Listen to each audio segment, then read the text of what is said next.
रोक दिया गया है, जिसमें दिया गया है कि मैकुलॉच 1827 में सर्वप्रथम मलेरिया शब्द का प्रयोग किया। मलेरिया रोग की पुष्टि रक्त की बूंद और पीएफ मामले के लिए आरडी किट्स सूक्ष्मदर्शी जांच द्वारा की जाती है। मलेरिया का प्रयोग सबसे पहले किसने किया? मैकुलॉच ने। लेवरन ने मलेरिया से पीड़ित व्यक्ति के रुधिर में मलेरिया परजीवी प्लाज्मोडियम का खोज किया। मलेरिया परजीवी का नाम क्या है? प्लाज्मोडियम। मलेरिया परजीवी का नाम प्लाज्मोडियम, जिसका खोज किसने किया था? लेवरन ने किया था। रोनाल्ड रॉस, काफी इंपॉर्टेंट है, रोनाल्ड रॉस ने मलेरिया परजीवी द्वारा मलेरिया होने की पुष्टि की तथा बताया कि मच्छर इसका वाहक है। मतलब काफी समस्या था, लोगों को मलेरिया हो जाता था, पता ही नहीं चलता था ये कैसे हो रहा है, ठीक ना। ये बताना बहुत जरूरी होता है कि आपको डिजीज किसके कारण से हो रहा है। तो ये बताया था रोनाल्ड रॉस ने, काफी इंपॉर्टेंट है, इनको नोबेल प्राइज भी मिला था। रोनाल्ड रॉस, इन्होंने बताया था कि मलेरिया जो होता है वो मलेरिया परजीवी मच्छर से वो ट्रांसफॉर्म होता है, दूसरी जगह जाता है। मलेरिया रोग में लाल रुधिराणु नष्ट होते हैं, प्लेटलेट्स जो होता है वो नष्ट होता है तथा रक्त की कमी आ जाती है, जिसके उपचार में कुनेन, पेलुड्रीन, क्लोरोक्वीन, प्रीमाक्वीन औषधि लेनी चाहिए। फिर से रिपीट कर लो कि मलेरिया के उपचार में कौन सा उपचार है? तो कुनेन सिनकोना के छाल से होता है, पेलुड्रीन, क्लोरोक्वीन, प्रीमाक्वीन, ये सब क्या है? औषधि है मलेरिया के लिए। 1882 में जर्मनी वैज्ञानिक रॉबर्ट कोच ने कोलेरा एवं टीबी के जीवाणुओं का खोज किया था। लुई पास्चर ने रेबीज के टीके का खोज किया एवं दूध के पाश्चुरीकरण की खोज भी इसी ने की, लुई पास्चर ने। बच्चों में डीपीटी टीका उन्हें डिप्थीरिया, काली खांसी और टेटनस रोग प्रतिरक्षा के लिए दिया जाता है। काफी इंपॉर्टेंट है कि बच्चों में डीपीटी किस किस से बचाता है? तो डी से डिप्थीरिया, पी से पिलागरा मतलब काली खांसी और टी से टिटनस। अगर यहाँ एक लिस्ट दिया गया है कि प्रोटोजोआ से जो डिजीज होता है उसका नाम दिया गया है यहाँ पे, ठीक ना। और ये प्रभावित अंग है, परजीवी है, मच्छर वाहक है, वाहक मच्छर और लक्षण सब कुछ आपको याद करना होगा। पर पहले याद करते हैं परजीवी से होने वाला रोग कौन कौन सा है। मलेरिया, पायरिया, सोने की बीमारी, पेचिस, कालाजार, ये किससे होता है? प्रोटोजोआ से। फिर से रिपीट कर लो, मलेरिया, पायरिया, सोने की बीमारी, पेचिस, कालाजार, मलेरिया, पायरिया, सोने की बीमारी, पेचिस, कालाजार, मलेरिया, पायरिया, पेचिस, कालाजार, सोने की बीमारी, मलेरिया, पायरिया, पेचिस, कालाजार, सोने की बीमारी, ये सब किससे होता है? प्रोटोजोआ से होता है। मलेरिया में क्या होता है? आरबीसी और तिल्ली को हार्म करता है, पायरिया मसूरे को, सोने की बीमारी मस्तिष्क को, पेचिस आंत को और कालाजार अस्थि मज्जा को हार्म करता है। इस सब का परजीवी, तो मलेरिया का परजीवी है प्लाज्मोडियम, मलेरिया का परजीवी प्लाज्मोडियम। देखो मैं रिपीट इसलिए कर रहा हूं कि मलेरिया बार बोलूंगा ना तो आप समझोगे कि परजीवी से हो रहा है ये, ठीक ना। तो मलेरिया किससे होता है? परजीवी से होता है और ये परजीवी इसका क्या है? प्लाज्मोडियम। पायरिया होता है एंटी अमेबा जिंजीवेलिस से। सोने की बीमारी होता है ट्रिपोनोसोम। पेचिस होता है एंटी अमीबा हिस्टोलिटिका से। कालाजार ये होता है लिसामेनिसिया डोनाविना से। देखो अब आजकल परजीवी पूछा जाता है, आपको पूरा एग्जैक्ट याद नहीं करना। जैसे कालाजार है ना तो डोनावानी भी याद रखो, डोनावानी। पेचिस है तो अमीबा, इसमें अमीबा हिस्टोलिटिया। पायरिया है तो एंटी अमीबा है, एंटी अमीबा जिंजीवेलिस है, ऐसे याद करना है। वाहक अगर मलेरिया की पूछे तो वह है मादा एनफिलिस। सोने की बीमारी में सीसी मक्खी और कालाजार में बालू मक्खी। मलेरिया में ठंड के साथ बुखार लगता है, पायरिया में मसूरों में रक्त आना शुरू हो जाता है, सोने की बीमारी में नींद के साथ बुखार आता है, पेचिस संश्लेषा में खून के साथ दस्त होता है और कालाजार तेज बुखार होता है। आगे दिया गया जीवाणु से होने वाला रोग कौन सा है?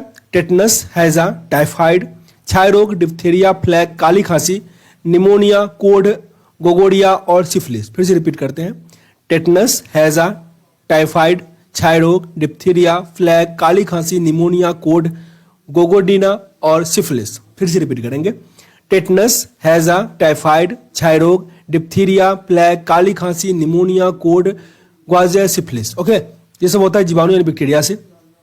प्रभावित अंग कौन कौन सा है?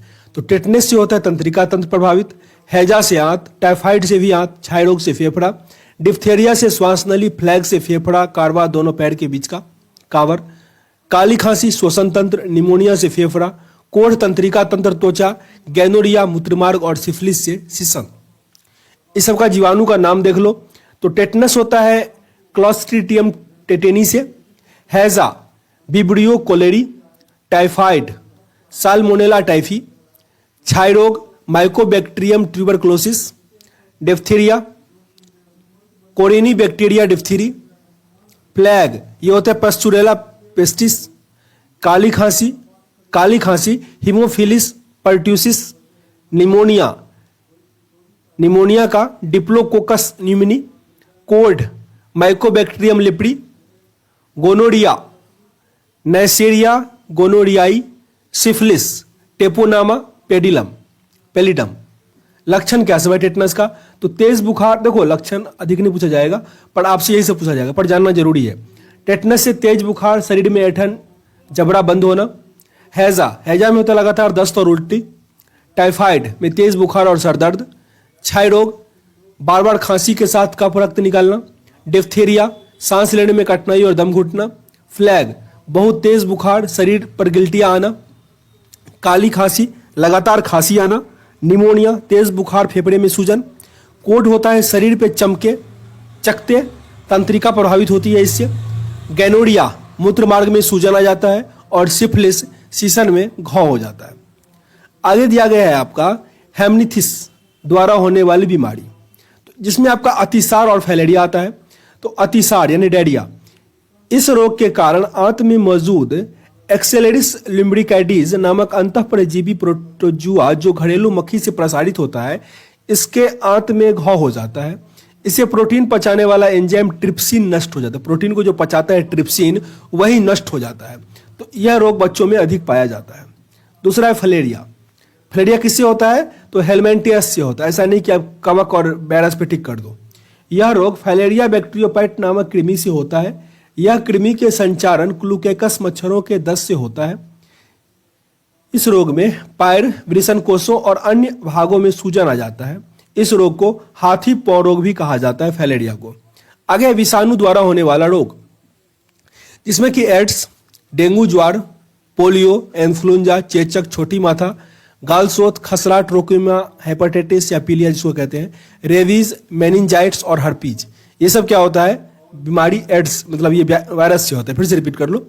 एड्स, डेंगू ज्वार, पोलियो, इन्फ्लुएंजा, चेचक, छोटी माता, गलसोथ, खसरा, ट्रोकोमा, हेपेटाइटिस, रेबीज, मेनिंजाइटिस और हर्पीज। ये किससे होता है? वायरस से होता है।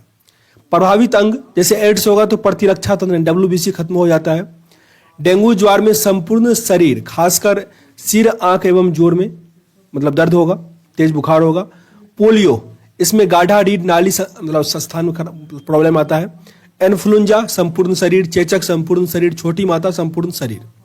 गलसोथ पैराथाइड ग्रंथि में, खसरा संपूर्ण शरीर में, ट्रोकोमा आंख में, हेपेटाइटिस यकृत में, रेबीज तंत्रिका तंत्र में, मेनाजाइटिस मस्तिष्क और हर्पीज त्वचा को हार्म करता है।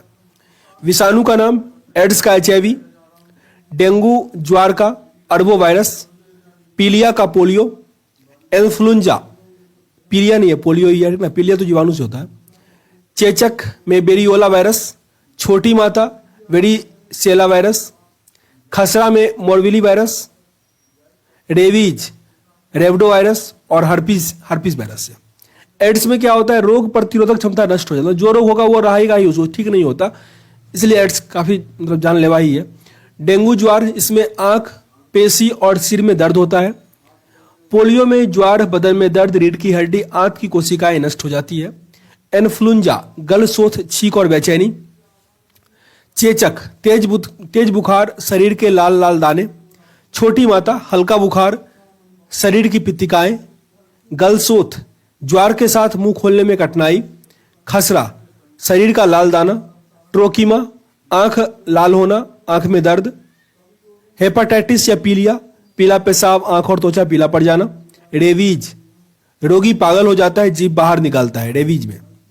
मैग्नेजाइटिस, इसमें तेज बुखार होगा और हर्पीज में त्वचा में सूजन हो जाती है। आगे अब दिया गया फुफुंदी से होने वाला। उससे पहले यह एड्स का फुल फॉर्म दिया गया acquired immunodeficiency syndrome, acquired immunodeficiency syndrome. आगे फुफुंदी, फंगस यानी कवक जिसे कहते हैं। इससे होता है दम्मा, एथलीट फूड, खाज, गंजापन, ये सब होता है फुफुंदी से। तो पहला है आपका दमा, अस्थमा। मनुष्य के फेफड़े में एस्परजिलियस प्यूमिगेट्स नामक कवक को स्पोर पहुंचकर वहां जाल बनाकर फेफड़े का काम अवरुद्ध कर देता है। यह एक संक्रमण रोग है। कौन सा? अस्थमा। और ये किससे होता है? फंगस से होता है। अस्थमा किससे होगा? फंगस से होगा। एथलीट फुट, एथलीट फुट, यह रोग टीनिया पेडिस नामक कवक होता है। यह त्वचा का संक्रमण रोग है जो पैरों की त्वचा के फटने, कटने और मोटे होने से होता है। Athlete foot. खाज, यह रोग एकेरस स्केवीज नामक कवक से होता है। इसमें त्वचा में खुजली होती है, वह सफेद दाग पड़ जाते हैं। गंजापन, यह टीनिया कैपिटिस नामक कवक से होता है। इसमें सिर के बाल क्या होते हैं? गिरने लगते हैं। टीनिया कैपिटिस नामक कवक से होता है। आगे दाद, रिंगवॉर्म, यह रोग ट्राइकोफाइटन लेरुकोसम नामक कवक से होता है। यह संक्रमण रोग है जिसमें त्वचा का लाल रंग में गोले पड़ जाता है। यह होता है दाद। मतलब ये सब कवक से हुआ। आगे है आपका मनुष्य में होने वाला कुछ अनुवांशिक रोग है, जिससे पहला है कलर ब्लाइंडनेस, वर्णांधता। इसमें रोगी को लाल व हरा रंग पहचानने की क्षमता नहीं होती। इस रोग में मुख्य रूप से पुरुष प्रभावित होता है। स्त्रियों को यह तभी होता है जब उसके गुणसूत्र यानी एक्स प्रभावित होते हैं तब। ओके, इस रोग में वाहक स्त्रियां होती है। मतलब स्टार्टिंग होता है पुरुष से पर वाहक स्त्री से होता है। जैसे मतलब एक महिला को वर्णांधता है और एक पुरुष को, दोनों का शादी हुआ तो बच्चे में वर्णांधता होगा। लेकिन अगर एक महिला ठीक है और पुरुष को वर्णांधता है तो बच्चा जो होगा वो सही होगा, कोई प्रॉब्लम नहीं होगा। लेकिन उस बच्चे में अगर कोई लड़की आ गई ना, फिर लड़के का जो लड़का होगा उसमें आ जाएगा। मतलब नाना के साथ वो कनेक्शन हो जाता है, ठीक ना। तो थोड़ा इस टाइप का इस पे चलता है। आगे